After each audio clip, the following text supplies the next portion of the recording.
the pledge, and then we will have an invitation for public comment. We'll start with any emailed public comment and then invite our guests who are here for a 3-minute limit time. We'll have a president's report, which will include student recognition and our student school board representative reports.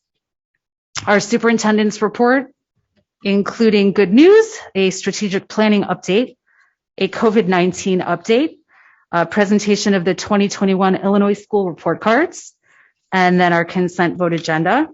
We did have one item that was moved out of our consent agenda, item 3C1, that will be separate as the venue has changed since we discussed it in committee last week. We've got some equipment to dispose of. We'll review the bills and payable and our financial reports, P&P. We will have a vote on our 2022-2023 curriculum proposals and certification and authorization of the fiscal year 21 performance recognition incentive bonus. For F&F, we will discuss and vote on adoption of the 2021 tax levy. And any reports we have from IASB and CEDAW. We'll discuss any future agenda items, and then we will adjourn. So if we could please have the Pledge of Allegiance. Lisa Hessel, President. I pledge allegiance to the flag of the United States of America and to the republic for which it stands, one nation, under God, indivisible, with liberty and justice for all. Okay, roll call, please. Jim Batson. Here. Kara Benjamin. Here. Don Carmichael. Here. Kara Drumkey. Here. Lisa Hessel. Here. Sonal Kulkarni. Here. Casey Rooney. We note that Casey will be arriving a few minutes late. She will join us when she gets here. Okay, time for public comment. Did we have any emailed public comment? I do not. Okay, great. Then I'd like to invite members of the public that signed in for public comment. First, Tammy Gale. Public comment. Public comment. Public comment. Public comment.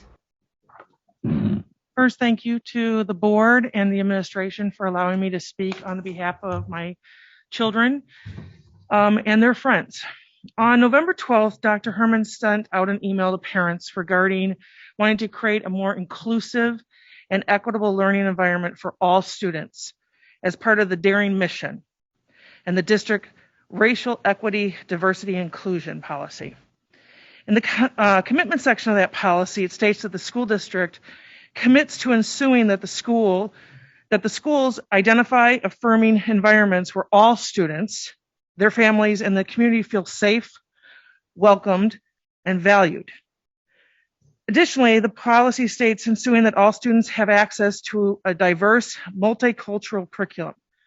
Unfortunately, this district is failing. Under the Daring mission, the R stands for resilient and healthy, leading active, healthy, and balanced lifestyles. That's excluding those who pursue the love of hockey. For the purpose of my concern, let's define what equity means. Everyone receives what they need to be successful for the aim of promoting fairness and ultimately achieving equality. That's from the district. Historically, equity means taking a tailored approach to meet the people where they are by recognizing and addressing the historical barriers responsible for existing disparities. It has never been known strictly as a racial equity. Historically, other sports programs within this district, football, basketball, volleyball, wrestling, just to name a few, have had access to in-school weight room, weight training, tailored for their specific sport needs, as well as access to district-provided trainers. Historically, the hockey program has not. Historically, all clubs from language club to the cosmetics club have had access to a district-hired sponsor or teacher. Historically, the hockey program has not. Yet the athletic directors and superintendent have decided to pull the district's recognition of this hockey club as of 11/2/21. As such, the club cannot reference any connection to the district, participate in the yearbook, which last year, by the way, the JV program was not listed in the Libertyville High School yearbook. Be recognized in school announcements, participate in winter awards. Yet the seniors on the varsity team of our hockey program will get something this year, but no other student will. And also use the district facilities for team training. We have never had that. They base this not on the behavior that was conducted by the student body spectators, some being football players, might I add, but because of mask mandates. Please review the documentation that I shared with the board via email regarding various sports, clubs, and classes, as well as administration and parents not complying with mask mandates during events hosted by the District 128 school grounds. Specifically, we can mention that some of those websites that I used, that I referred to, was from Dr. K.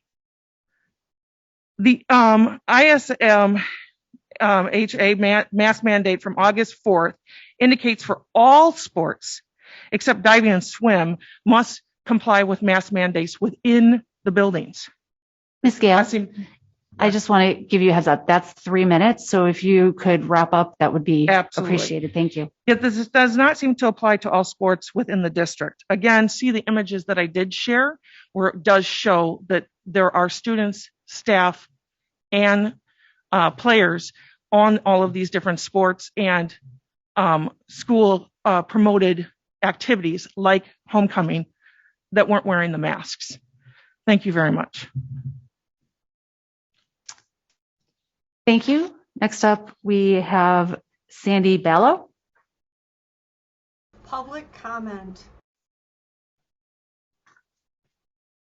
Public comment. Public comment. Public comment. Public comment. I want to thank the board for allowing me to speak. It's going to be kind of the same thing, I guess. It is about Libertyville, Vernon Hills Ice Cat hockey team. The reason why I'm interested in this is because my grandson plays JV. Came home about a week and a half ago, 2 weeks ago, very distraught because he was told that he was no longer playing for Libertyville. Libertyville has decided to drop the club sport of the Ice Cats. Yeah, he could have played on anybody's team, but he wanted to play for his school. And I asked him why. Why would they do that? And he gave me 2 reasons, none of which I can believe Libertyville would do. So I guess I'll share what he told me. He said that, I think it was Brian McDonald, who is sports coordinator, I think, of Vernon Hills, and I don't remember the other gentleman's name, for Libertyville, happened to go to a varsity hockey game. And they noted that the players were not wearing masks. So my question is, did you inform the coaches on that hockey team that these kids are supposed to wear masks? I was told no. They were not informed of that. They probably know what the rules are, but they weren't corrected that the kids didn't have masks on. And then they went to a second varsity hockey game. And again, those players did not have masks on. So you're going to totally punish all hockey players because the varsity hockey team didn't wear masks. I find that incredible. My kids went to Libertyville High School. My brothers, him and Mike Wetzel, went to Libertyville High School. And now my grandsons. And it's always been a very equitable school. I mean, they've always been very fair. And I consider this unfair. Want to not punish the varsity for not wearing masks, that's fine. But you're punishing every skater, including the JV. And I don't think that's fine. I want to know why. So I'm kind of repeating what Tammy Gale said, I guess. The other thing was I had heard that there were not going to be any letters given out, which saddened my grandson and me since I bought him a Letterman's jacket, which is not cheap. Instead, you're going to give certificates. You can't pin a certificate on a Letterman's jacket. And even if you gave a letter to the seniors, whoever wears their school jacket once they graduate the school, doesn't make any sense to me. And I can't believe it's for money, because taxes are high enough around here. You should surely be able to afford the L's. I just bought one. They're not real expensive. To put on my grandson's jacket. So I need an answer to that, and I need an answer to the fact of why you're going to punish all the kids. I mean, if you saw a kid in school. Ms. Bellows, that's over 3 minutes. Well, one more thing. Public comment. I heard that there was a fight. Ms. Bellows, after 3 minutes, someone from the district will get back to you because you've left us your contact information, and we will be happy to answer your questions. Well, this is kind of different. I'd like an answer to that too. So I understand, and someone will discuss it with you, but we do limit public comment to 3 minutes, and I need to be fair to everybody. When they get back to me, can I ask them this other question? Of Am I allowed course. to do that? And they can Of answer it? course. Of course. Okay, so the question is, why does the whole hockey team get punished for the varsity, what the varsity did? And I'd like to know why they're not getting letters. Understood. Thank you. Okay, thank you. Public comment. Is there anybody else that would like to address the board? Because those were the only sign-in comments that we have, but any other members of the public wishing to speak are welcome to do so now. Lisa Hessel, President. Okay, seeing none, we are going to move on to the president's report. And we have some student recognition. We're very happy to see we have some students and coaches here in full effect. I think Dr. Gilliam? Dr. K first. Dr. K first, okay. Tom Coolentest, Principal. Well, we are at Libertyville High School very proud to honor a student in absentia tonight because we have our fall sports awards banquet tonight, and that student is at the sports awards being honored in front of all of her peers and teammates. So we just want to take a moment to recognize Maggie Faulkner. She took 6th place in the Illinois High School Association Class 2A Girls Tennis State Tournament. So all of Libertyville High School is very proud of her, and we're celebrating her in person back at the school. I wanted the board and the community to know about Maggie's great accomplishments, and I will be bringing her this award certificate tomorrow. Thank you. Great. Thank you for coming. Congratulate her. We're sorry for the conflict, but we're very happy that you joined us so we could make public her recognition. Okay, Dr. G. Hi, everybody. Dr. Gilliam. I'm the principal of Vernon Hills High School, and I am pleased to be able to announce a couple different programs with some exceptional results here this fall. First, I want to bring up Valde Nambo. Come on up, Valde. Give him a hand. John Gilliam, Principal. We're still on? Okay. So this is Valde, and I've been fortunate enough over the last handful of years to see a lot of soccer. I have 4 kids. They all play soccer. 2 boys that have been in the boys soccer program. And I'm here to tell you that this kid can play soccer. Number 10 for the Cougars. Coach McCall, you couldn't be here this evening. But he speaks as highly of Valde as he has for any athlete that I've heard him talk about. And it's not just because he's a stellar soccer player.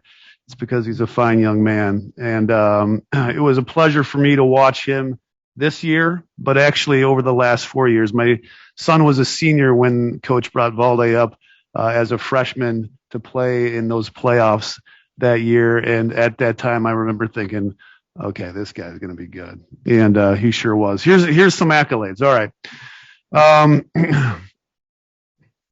He won 2 regional championships in 2 years.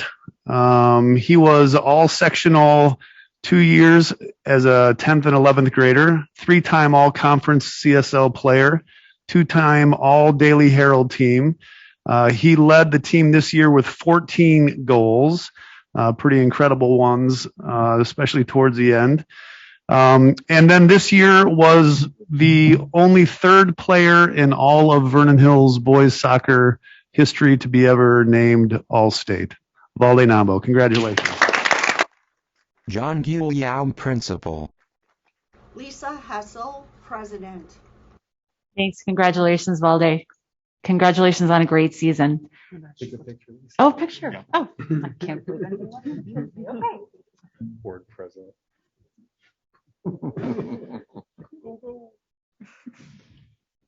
John Guillaume, Principal. Yeah. John Guillaume, Principal. John Guillaume, Principal. This next group of athletes is a special group, and I'm going to bring up their coach, who is no stranger to this podium. In the last 8 years, Coach Curry has brought her team to this board meeting every fall, or 6 of those 8 falls, to recognize her state qualifying cross-country team, and that's a 1st, 2nd, or 3rd place visit. They have had an amazing string. Much of that I consider due to a phenomenal coach and her coaching staff, which Coach Curry will introduce. But it was a pleasure to watch them run and then celebrate their 3rd place in state finish just a couple weeks ago. Was it a week ago? A week plus ago. So let's bring up Coach Curry and she can introduce the girls. Coach? Audience clapping. Audience clapping. Thank you. I just want to thank the board for taking the time out of their busy meeting to recognize us, and the student board reps for being here as well, and all the parents for coming to support their kids. Like Dr. G said, it's good to be back, especially in person and be at this meeting. It's been a couple years, and so it's really good to be back with this group and celebrate their accomplishments. So they make it look easy. I assure you it's not easy what they do day in and day out. These girls work really hard, starting in June all the way through November. So, they're just a great bunch of kids, and I just want to introduce each of them and give them their certificate as they come up here. So first, actually, I want to introduce my assistant coaches. New this year, we have Lauren Perchatsky. Come on over. Great addition to our program this year. We stole her from the PE department, and fortunate enough to get her, and she's been a great addition to this program, and I'm hoping that she'll stick around for many, many years, even when I'm gone. So it's been great having her along. And then Coach McDonald, come on up.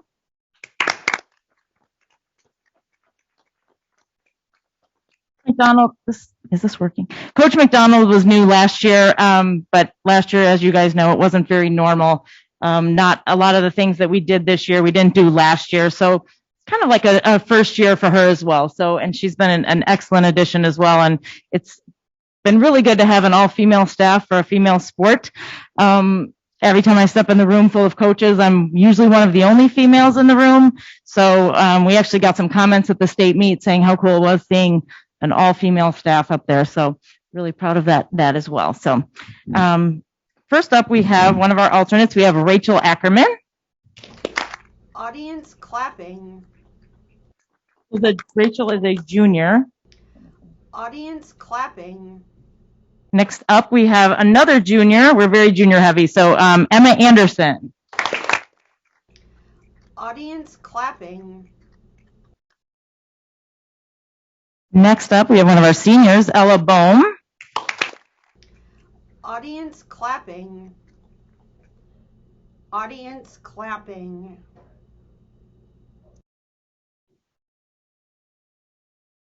Next up, we have a freshman, Kristen Lee. Audience clapping. Audience clapping. Another senior, Jasmine Paulson. Audience clapping. Audience clapping. Sorry. And another senior, Emma Wakefield. Audience clapping. And now these are the 7 girls that ran at the state meet. We have freshman Jory Ellen. Audience clapping. Sophomore Jaden Parker. Audience clapping. Freshman Clara Sheridan. Audience clapping. Another junior, Rose Sheridan. Audience clapping. Another junior, Hannah Thomas. Audience clapping. And another junior, we have Anna Todd. Anna was 4th place in the regional, and she was 14th place in state, so she earned all state honors this year as a junior. Audience clapping. And then Raina Hill is another junior. She was our CSL North champion this year in the conference. She was 11th place in the state meet, placing all state. So congratulations. Audience clapping.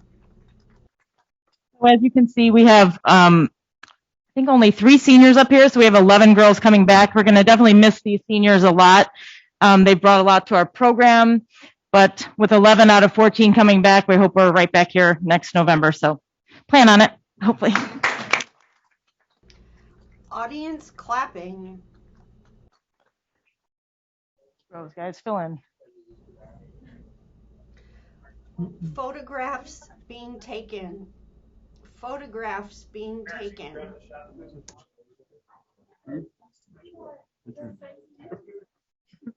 Camera's so funny. Photographs being taken. Photographs being taken.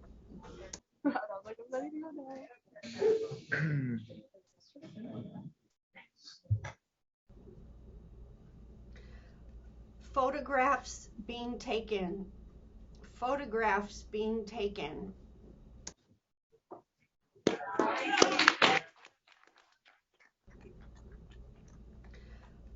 Photographs being taken. Photographs being taken. Thank you, Lucy. Wait just 1 second. Just 1 second. 1 second, hold on. We just want to also acknowledge the parents, because we know to support athletes that compete at this level, it takes a village, and without the parents' commitment and dedication, it wouldn't be possible to achieve the kind of results that these athletes did. So we're going to all give the parents a warm round of applause as well. Audience clapping. Thanks, everybody. Have a good evening. Audience clapping. Hey. Oh, yes, and I should add, you're of course welcome to stay if you would like. Thank you. Stole that right from Princess. I just used to always thank the parents, and I thought it was such a nice thing. Okay. They have some students back here. Lisa Hessel, President. All right, we are ready to invite our student school board representatives to share their reports. I will hand it over to you. Student rep. All right, so November began with a feared, dreaded, but very important day for high school seniors. College's November 1st deadline for early decision and early action. Seniors spent months preparing their applications, asking for recommendation letters, and choosing schools to apply to. This, combined with the fogginess that COVID has brought upon and shaping their application, led to a very stressful time for a lot of seniors. They packed our College and Career Resource Center trying to shape the perfect application. In talking to seniors, they said that the day brought a lot of anxiety, but as most things that bring a lot of pressure, they were very relieved to get out of their minds, at least for a little while right after. Moving on to more of our school-wide projects, a mainstay of Libertyville High School is our WISH program that we hold every year for providing gifts during the holidays for underprivileged families. And normally, in a normal school year, our second period classes would take on that task, but with COVID, the process has kind of changed a little bit. Many classes, however, have decided to still uphold this tradition and process of buying gifts and raising funds for families, especially upperclassmen classes, because they know kind of how it's been run in the past, and it's a really great thing that Libertyville provides. So classes are taking their own time to raise funds by selling drinks and food to be consumed outside of school, or asking local businesses to donate to provide funds for gifts that can be given to families that are given to you. Also, clubs and organizations like NHS have decided to help adopt families as well. In talking with some of my friends that their classes have taken up the opportunity, they love the semi-return to normalcy with WISH. As I said in the past, it was a mainstay of Libertyville. Like every year, it is something we hung our hats on. It was a great program that we all ran, and they're just glad to have it back in any capacity. This weekend is our food pantry canned food drive blitz that is being run by our student council. Volunteers throughout the past couple of weeks have passed out flyers to homes in the Libertyville community and for local families to bring food and leave it out for volunteers to pass or to pick up in this coming Saturday. Our student volunteers have been given designated zones to pick up food from, and the food that we pick up will be donated to the Libertyville Township Food Pantry and a local church, St. Joseph's Food Pantry. Last Thursday, on Veterans Day, Libertyville High School offered a military appreciation breakfast and activities for students and staff with parents or themselves active military personnel and veterans. Overall, it was kind of a smaller event, but from what I've heard, it was a huge success. And also students that are interested or have committed to post-high school military positions were also invited to kind of be there and be able to ask questions and kind of get more of a idea of what it is to be expected when they go or if they go. 2 weeks ago was our Red Ribbon Week, which, as I talked about at our last meeting, focused on clean bodies and clean minds. Participation in events throughout the week was very evident. Lots of students and staff were buying into the days and making sure that they did everything for the impact of the message to be felt on every student. As I said in the past, it culminated into a health fair that was held in our library with tables on everything related to mental health and physical health. And it was packed. Students during their lunch periods or free periods when they're were able to have open discussions about certain questions they had about their health or to learn further about certain things. I personally took my Link Crew kids there and had a great time. They loved the comfort dogs that were there. So overall, it was just a great success. And then finally, in the weeks coming up to Thanksgiving, Libertyville has been working on pushing gratitude out to the students and the staff to kind of take pause and be grateful for all the great things in their life. Link Crew throughout this week is writing letters for their teachers to thank them for helping them throughout their first busy year as a freshman. And many teachers are pushing the message across their classes on a daily basis, not just to be recognized during a time where Thanksgiving is approaching, where we all take pause to think of the things we're grateful for, but in their everyday life to be grateful for all that they have been given to them and all the things that they have. So I'll pass it on to Ryan. Student rep. Tonight is Fall Sports Awards, which marks the end of the fall athletic season. The swim and dive team had their state tournament this past weekend with a lot of success. The diving team had 2 individuals compete in the preliminary finals, Maddie Rupert and Allie Humbert. The swim team had individuals SOPHIA placed 11th overall in backstroke, and Georgia Collar placed 8th overall in breaststroke, both receiving all-state honors. Their 200 free relay team also placed 7th overall with all-state honors. Congratulations to all of them. The cross-country team also had their state tournament the weekend before. The girls team placed 21st overall, and boys Jack Hamilton and Ali Fayez ran their lifetime best races. It has been a while since teams were able to travel and stay overnight for sports, so I reached out to a couple members of the girls cross-country team about their experience, who said it felt relatively normal as well as COVID safe. All individuals had to be either vaccinated or tested before the trip, and they wore masks on the bus ride, within the hotel, and indoors, except for while sleeping. They roomed with one other roommate, and although they found it difficult to wear masks within their hotel room, they were grateful that those precautions allowed them to travel and stay together. Overall, they said, it felt like a very normal state experience. Winter sports wrapped up tryouts and have begun practicing and competing. The boys bowling team started us off well with a second-place win in their first competition of the year.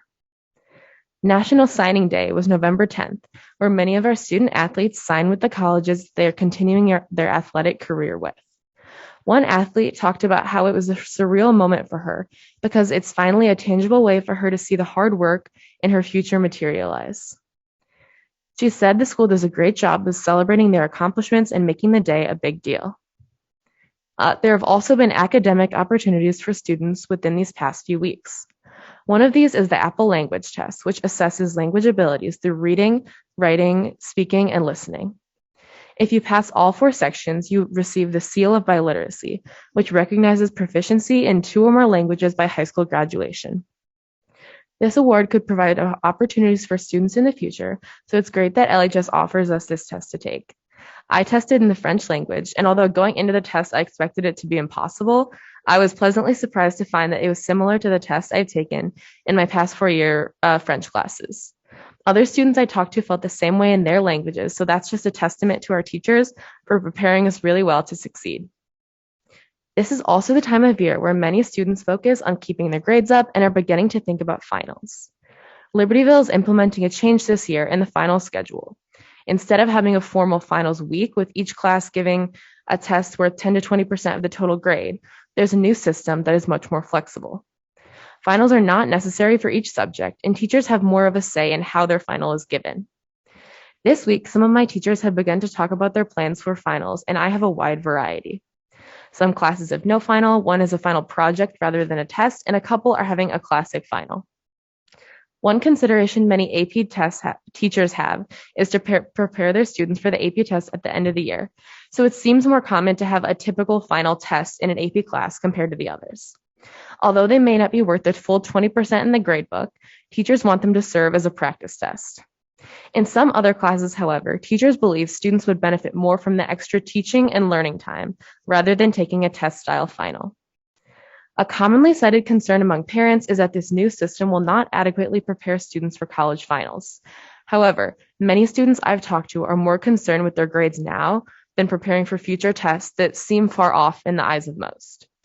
Upperclassmen have now experienced finals week in the past, as well as last year without finals, and overwhelmingly feel less stressed about their grades now than if we were to have a finals week this year. Similarly, underclassmen will be experiencing their first finals, but have less on their plate than they would in past years. I'll pass it off to Faith. Student rep. Good evening. So, LHS always puts a great deal of care into creativity and artistic abilities of our students. Students that are involved in our fine arts department are constantly putting lots of effort in their talents and displaying them, positively representing our school to the community. Last week, on the 10th, we held a fall festival choir event that was originally postponed because of questions of COVID. This event was finally held, and it was inviting middle schoolers from Oak Grove and Highland. Every year since I've been a freshman, we have done this concert with the middle schoolers, and I remember the value I gained from it when I was a middle schooler, visiting the big high school kids at the school that seems so big compared to my Highland Middle School. Being able to see the love for music these kids have at such a young age and the excitement of wanting to go into choir to expand that love for music made me so happy, and others as well. There was tons of positive feedback from the students I had in my group and other groups as well. We had different groups set up where there was about 2 high school kids for leaders of each group of the middle schoolers. And Dr. Brown especially showed the culture and environment of LHS not only in choir and fine arts, but overall as a school and as a community. The students came during 6th, 7th, and 8th period and were shown some songs from the high schoolers that we sang to them, and then we sang songs that they also learned along with us. On the 18th, the Harvest Band concert will be held to display all the hard work students have been putting into their instrumental skills, and to finally allow parents to see their kids doing something they love, not over a Zoom screen, but in person and of course with safe COVID precautions. Matilda was an absolute hit and went so well. I heard from many students that not only the cast, but also the crew and the behind the scenes put such a great show on, and everyone was saying how much they loved it and how it felt so much like it did when we, before COVID happened. It was so refreshing to see after not having a fall musical since 2019, which seems like forever ago. Students finally got to witness that again and see friends and family participate in the musical. Students also participated in ILMEA, which is a state vocal competition, on November 6th. Seeing the work and dedication these students put in their vocal ability is so impressive to me, and I have several fellow peers in choir that participated in it, such as Mark II, Emmeline Frey, and etc. I also think it very well displays the amazing staff such as Dr. Brown and Mrs. Birmingham we have to help them through the difficult songs they have to learn and the vocal control they have to practice, not only on their own, but with the help of our staff. Libertyville High School will also be hosting the Feeder Art Show on November 16th. Our school has been holding this event for years to display the young artistic talent of students K through 8 feeding into LHS from schools such as Roundout, Highland, Oak Grove, Copeland, Rockland, Butterfield, and Adler. So in conclusion, LHS has and will continue to have this amazing enthusiasm in our fine arts department and throughout the school. Student rep. As John was saying, nowadays with the pressure of competitive acceptance rates and also wanting to know our future plans as soon as possible, many seniors chose to apply early action or early decision. But the one downside of this application is how fast that it comes up. A lot of seniors had to miss school and take a college day in order to finish all their applications on time. Students felt like they needed time off from school because with things like homework, sports, and jobs, working on the applications after school just was not enough time. For example, the Friday before the deadline, more than half of my bio class wasn't there because they all needed more time to finish their essays. A lot of students also felt pressure on deciding which schools they want to apply to, if they should send in test scores or not, or if they should apply to honors colleges. But Mrs. Belito has helped relieve a lot of stress by looking at our applications, helping read our essays, and answering any questions that we have. And Mrs. Rolick was also a big help with making sure that all the documents were sent on time for the deadline and helping seniors figure out when and where things needed to be submitted. The purpose of our freshman transition class is to help students transition into high school and be as successful as possible. The main focus this year is to help them find their home in Vernon Hills. which is why last Friday during freshman transition, a few seniors were able to give advice on what they wish they knew their own freshman year. The seniors gave a variety of advice, like why freshman year is important, the positives of taking honors or AP classes, and how to get involved in different sports and clubs. The freshmen were also able to ask questions on things they were concerned about, like how to manage homework and a social life, which classes to take, and study tips for big tests. This made a lot of freshmen feel relieved after being able to talk with upperclassmen who already experienced the things that they were nervous about. A few weeks ago, we had our Red Ribbon Week. One of the days we had the healthy lifestyle fair in the foyer during all lunch periods. There were tons of different booths for students to visit, and they all had engaging activities that got the students involved and excited to learn more. For example, there was a booth where you put your hand in a bucket of ice water, and the goal is to keep it there for a minute and a half. While you did this, the booth workers explained to you the benefits of taking cold showers, like decreasing stress and anxiety. And now on to Sophia. So last Wednesday, our choir program had its first back in-person concert. Seventh graders from the Hawthorne Middle Schools joined us in one of the most visually engaging concerts we've ever put on. Mr. Little worked so hard to create so many different elements in this performance, and it came out wonderfully. We had members from our Sign Language Club and Indian Student Association join us on stage, as well as student drummers from the choir program itself showcase their skills. One choir even had a song which required the auditorium lights to be turned off completely as they synchronized a flashlight routine while singing. It was amazing to watch and engage the audience in all of our performances. Additionally, the music repertoire was one of the most diverse we've ever performed, with songs from all over the world being incorporated. The middle schoolers enjoyed interacting with the high schoolers, and we were trying our best to get to know them and encourage them to keep participating in the arts due to a lack of students involved this year. The Academic Resource Center has been talking about starting a new program involving tutoring for the SAT and ACT. In our Arc in the Dark, or evening tutoring sessions, the space will start providing special sessions for kids seeking to get better scores on standardized tests. With so many students getting private teachers and paying for study programs, the ARC thinks it would be very beneficial to offer a space in the school that is already designed to be more accessible.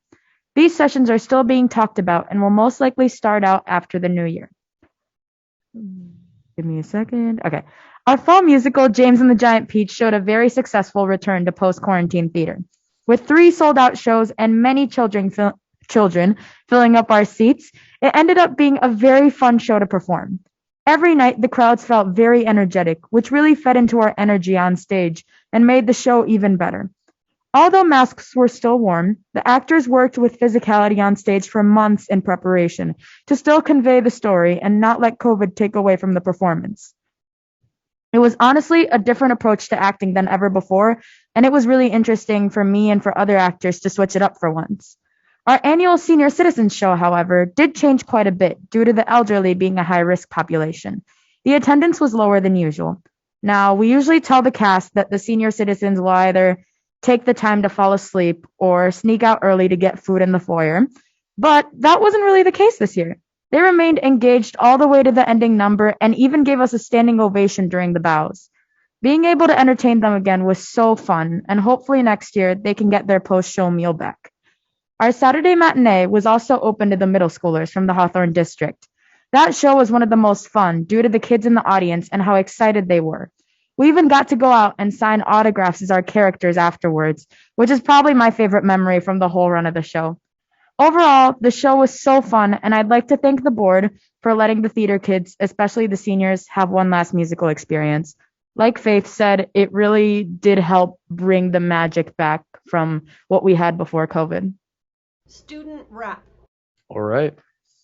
So we already talked about this, but congrats to the girls cross country team for placing 3rd at the IHSA state finals. Again, amazing job on their behalf.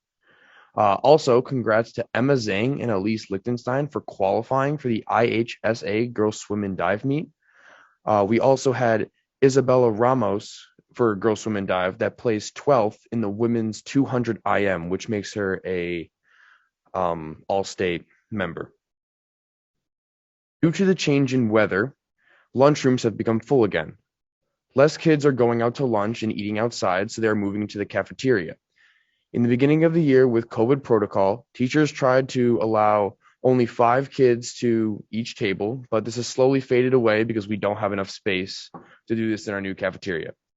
Speaking about the new cafeteria, it looks amazing, but kids can obviously tell that it is short-staffed.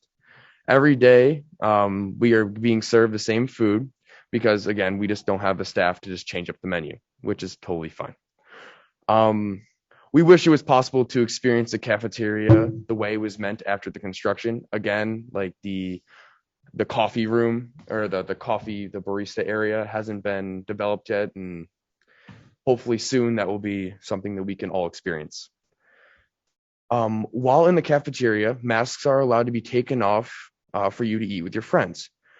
This is kind of weird for most of us because throughout the rest of the school, teachers are constantly like yelling at us or just at least just telling us to try to put on our masks and wear them properly and stay away from everyone.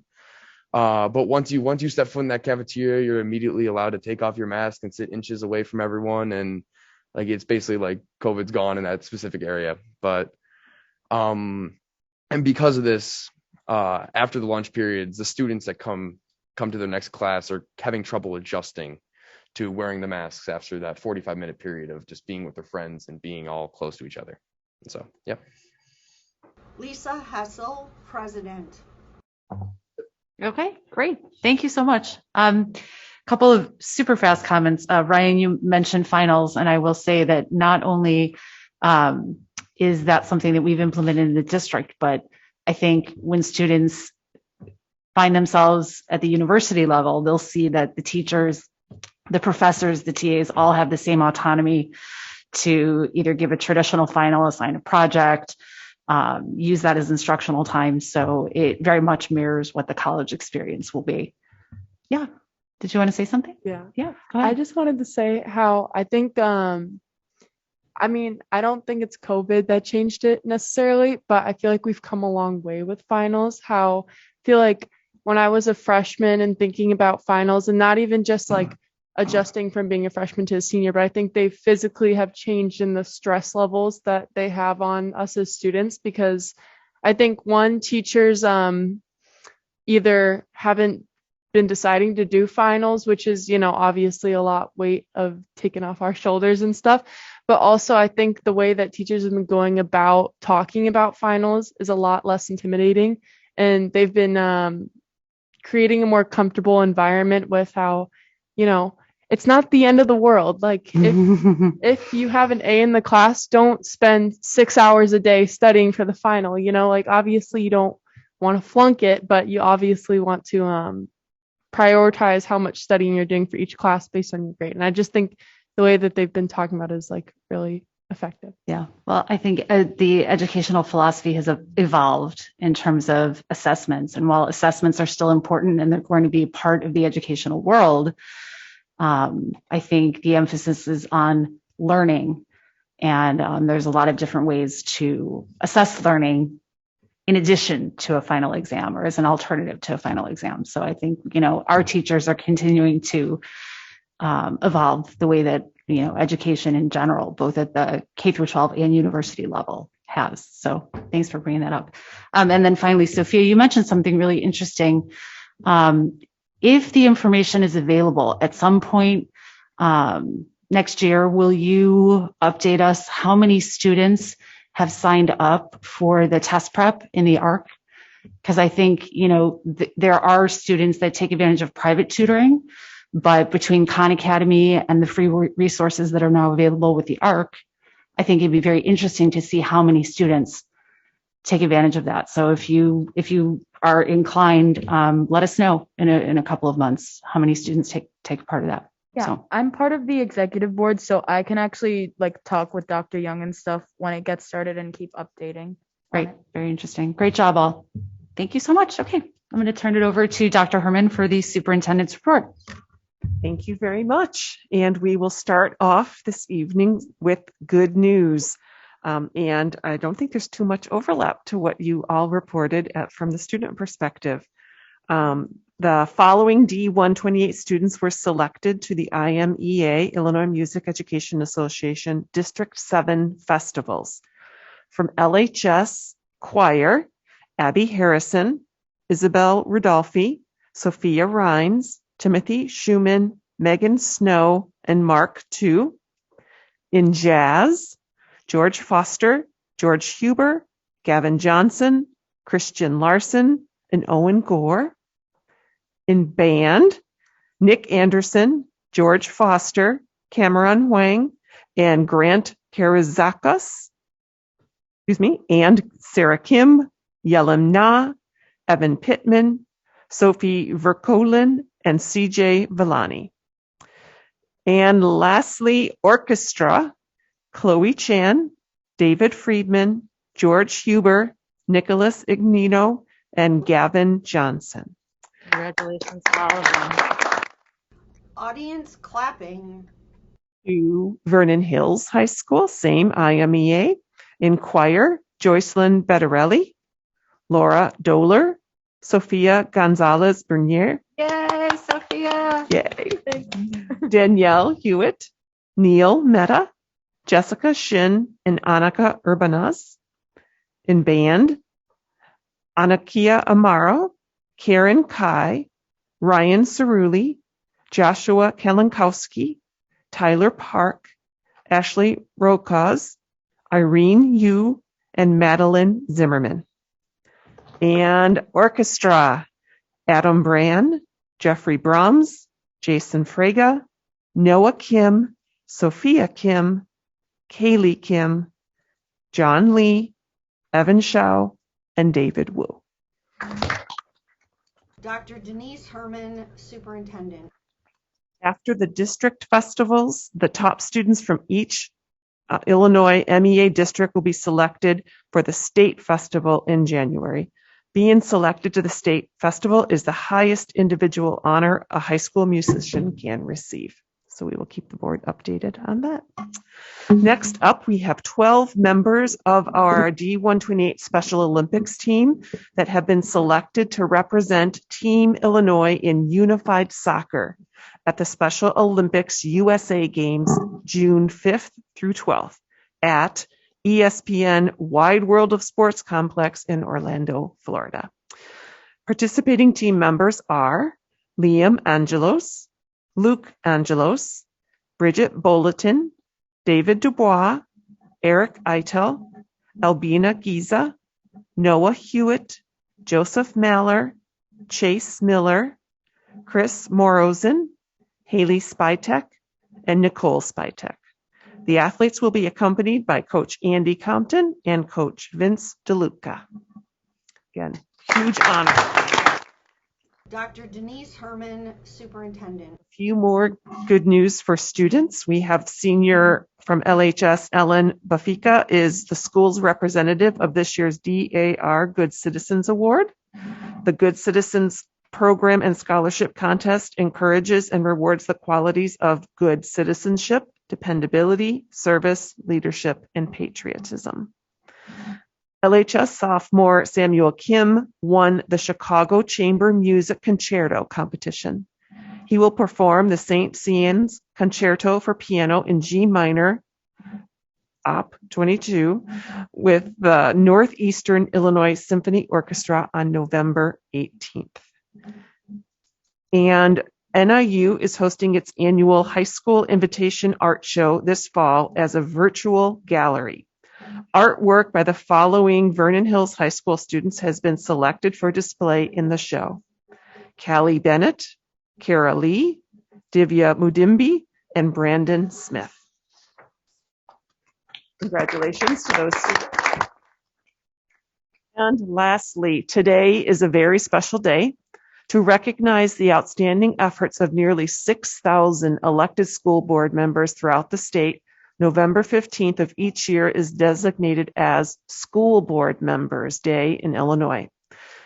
Yay! This is an opportunity to build community awareness and understanding about the essential role locally elected Board of Education members assume in a representative democracy. The theme of this year's day is inspiration and leadership, which is what each of our board members brings to our schools and our community. On behalf of our staff, students, and community, thank you for your commitment to our school district. For each of you, And if everyone, we just did that, could join me in a round of applause, and we would like to take a photograph as well. So thank you to the school board members. And I will give you certificates while we go over by Mary to take a photograph.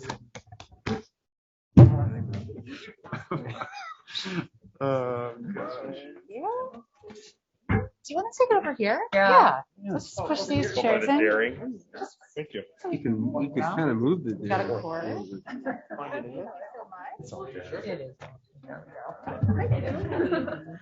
I'll just stand towards the back. Yep. Are you? You? No, not so much. I don't usually find myself in the back row. No. I usually get pushed to the front. Huh? Thank you. I'm gonna stand in front of the tall one. Yeah, we got No, I I will. will. The tall one. Why don't you get in front? I'm I'll go behind. medium-ish. Yeah, this works. Actually, we can That's do good. 4 and 3. Yes, you've done a little. Perfect. Good. I'm not There we go. going. Okay. Nice. Smiles. Congratulations. Audience clapping. Remember that year we all had to wear Thank you. masks? Yeah. Okay, next up for the strategic plan update. One of the things that I'm going to be sharing with all of the board members is a link to our strategic planning data profile. It has all of the information on our student demographics. It has about 75% of the things we're hoping to gather for student learning. The last thing that will be added will be grade distributions by course. In December, we'll be gathering some information on some of the perception surveys, and then finally an audit of our programs and processes. That will be a large document. It already is over 200 pages. So rather than waiting until January to share that with you, I'm going to share that with each of you now. So as you have time to start dabbling, we can have it be a more conversation between us. One of the other things that I do when I share that, I'll be sending out some open slots in my calendar so we can maybe meet again one-on-one where you can ask specific questions of me about the data that you're looking at. So that I wanted to make sure we didn't get too far ahead and generate too much data that each of you felt overwhelmed looking at it. Again, once all of this is complete, this will be something we do present to the whole public. So this document will be eventually, shared as part of our strategic plan. But I wanted to make sure the board was seeing some of the data as it was coming together. It's very fascinating. So you should look for that in the next day or two in your email. And Bryant has our COVID-19 update. Thank you. Again, our numbers are updated. COVID numbers are updated on our dashboard, so anyone can go to the COVID dashboard. And we have two things that we kind of look at. We've got our data that we're monitoring. Again, we're looking at the positivity rate in Lake County, Libertyville zip code, and Vernon Hills zip code. I'm set to update it again in the middle of this week. Looking kind of at the numbers from the beginning of November, Libertyville is at 2.31% positivity, Vernon Hills at 1.77%, and looking just from today, actually, it's around the same numbers, but I'll update it the middle of this week on our dashboard. Vaccination coverage, again, our vaccination rate for staff and students continue to keep rising. I do know that we also have people getting the booster shot. We're not keeping track of those numbers yet, but that should be helping. Also with the vaccinations being available for the younger students, that's going to help us because those are siblings at home. Those are also children of our staff. So anything we can do to promote even though they're not our students, they're District 73, District 70, Oak Grove, Roundout, anything we can promote those students getting the vaccine will help our whole, staff and families. We're still screening unvaccinated athletes and unvaccinated students in some of our extracurricular activities, which is changing over from some of our fall sports and with the musicals ending. So there's some more different students that are testing. If students were fall athletes and still winter, they're still testing. Unvaccinated staff are testing, and we do have some staff that are voluntarily testing each week with Shield testing. That'll still continue on, each week. And there's no major clusters or outbreaks. We're still doing test to stay also. So, one of the things that we were allowed to do for vaccinated students, that if they were, first of all, if they're vaccinated students, obviously they can stay in if they're a close contact. We do recommend testing 3 to 5 days after exposure, which our nurses have been helping with. If they're unvaccinated and they're close contact in a classroom, we've been doing test to stay, and that has helped to keep some of our unvaccinated students in the classroom. So, A couple quick questions. Sure. Do you know when Lake County is going to start adjusting their metrics for newly eligible vaccinated population, which is going to affect the percentages? No, but we could probably find out this week. I know our nurses have a meeting usually weekly, and Dr. Herman has a meeting weekly with Lake County. So that is a good question.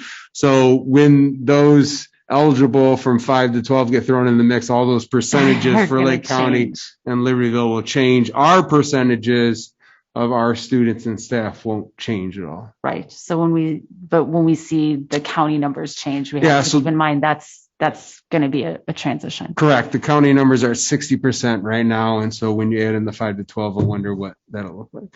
Sure.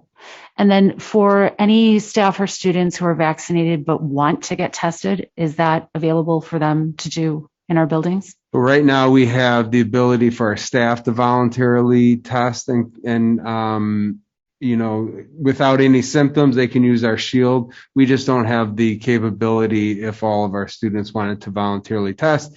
But if they're having symptoms or other things, they can work with our nurses. And, we also are referring to them there are a lot of free places to test. So we have a whole list on our website of places in the community where people can get tests if they're not feeling well in their home, they shouldn't come into school and do a test. But if they're at school and then they start feeling symptoms, our nurses will work with them. Perfect. Sounds great. Thank you. Mm-hmm. Okay, next on the agenda is the 2021 Illinois School Report Card. And Dr. Fisher gave an excellent presentation last week, and it was my error to not remove that from my superintendent's report again. So we are not having a repeated presentation. It was riveting, but we are looking forward. The next presentation will be in December, as she indicated. And then finally, did you have a comment? Okay. Finally, we did have one FOIA request. It was received on November 1st.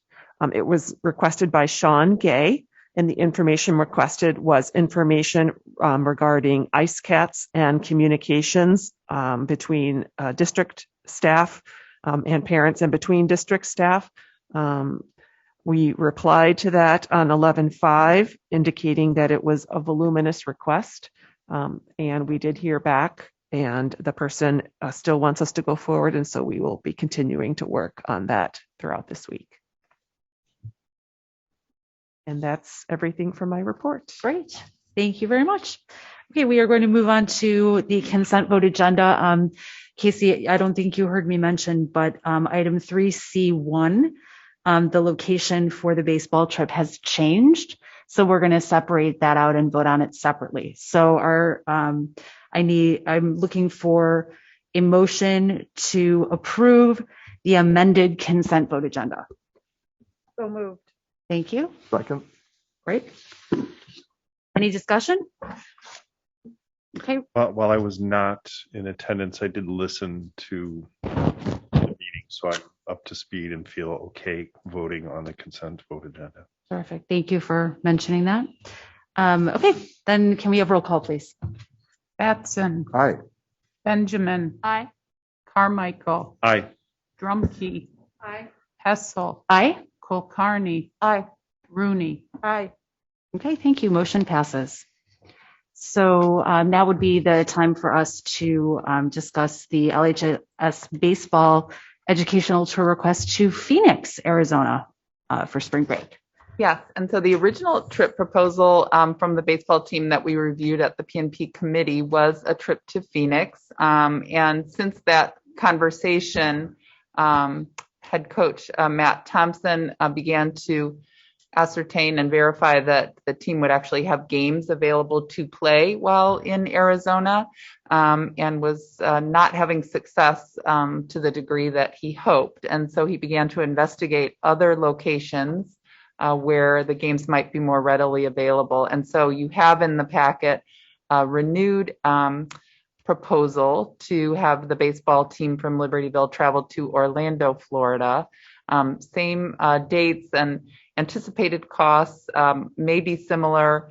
The original proposal said approximately $1,000 per student. We're looking now perhaps at about $1,500, but they're doing fundraising to offset that cost as well. And they do have confirmed dates and an insurance and refund guarantee that is linked also to the proposal.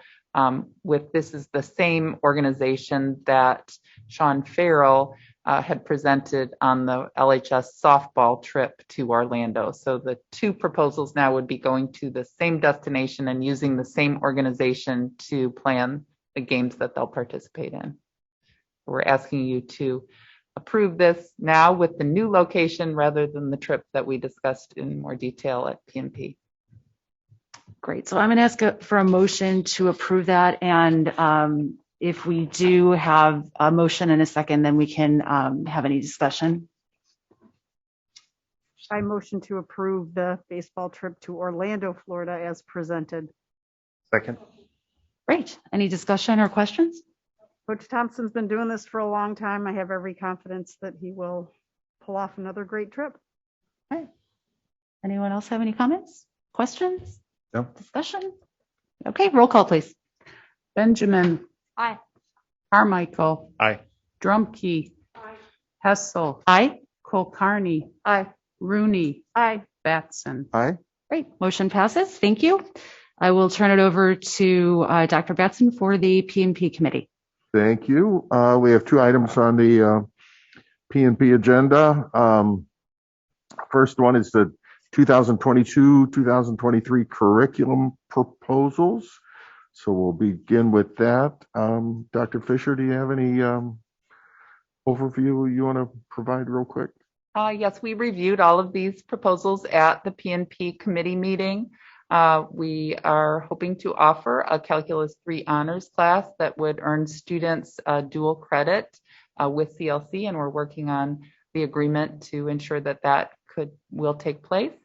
We're also proposing a social studies department course, Understanding Perspectives, African American Studies, which is intended to be part of a series of courses that would be offered in the future to explore in greater depth the experience of multiple identities in U.S. and global society.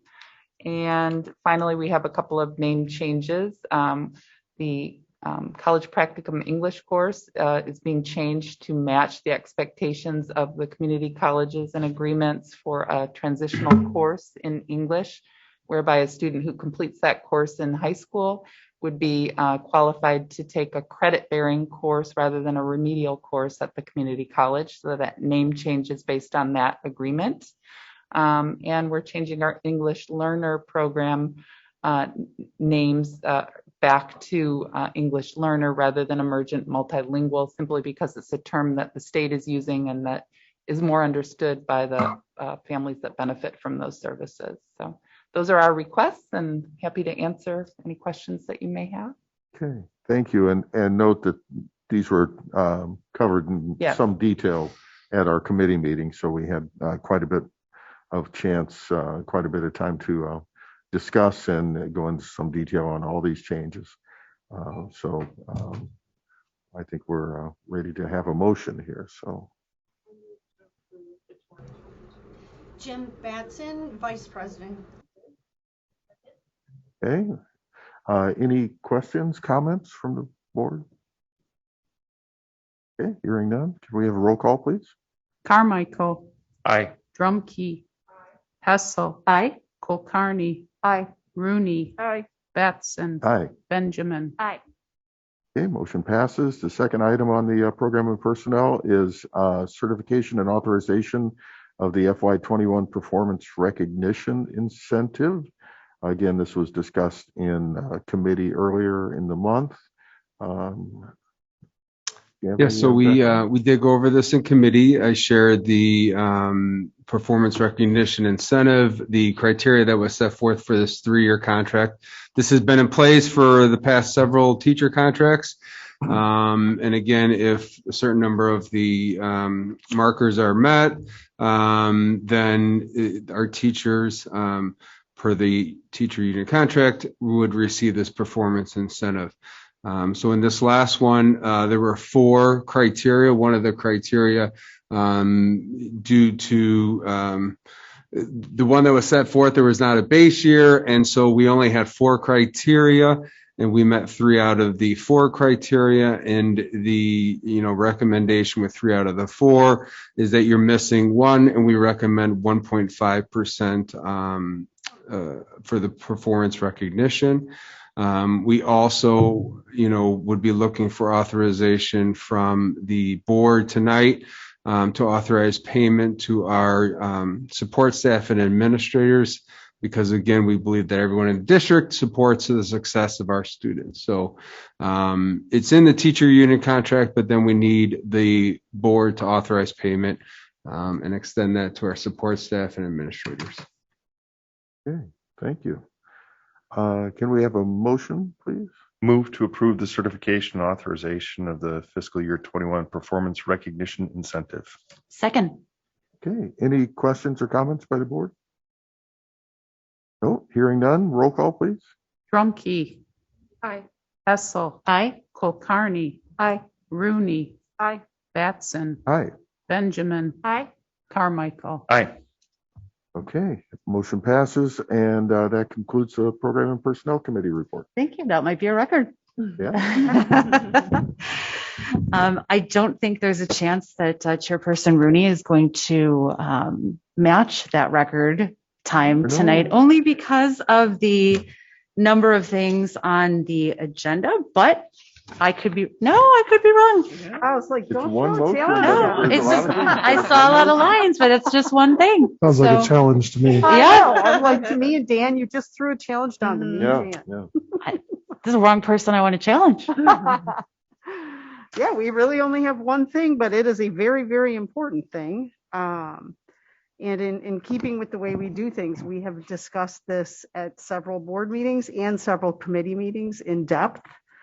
Dan, take it away. Yeah, so this is the finalization of the process to secure 88% of the district's resources that we spend every year. So this is our levy process that is up for final adoption.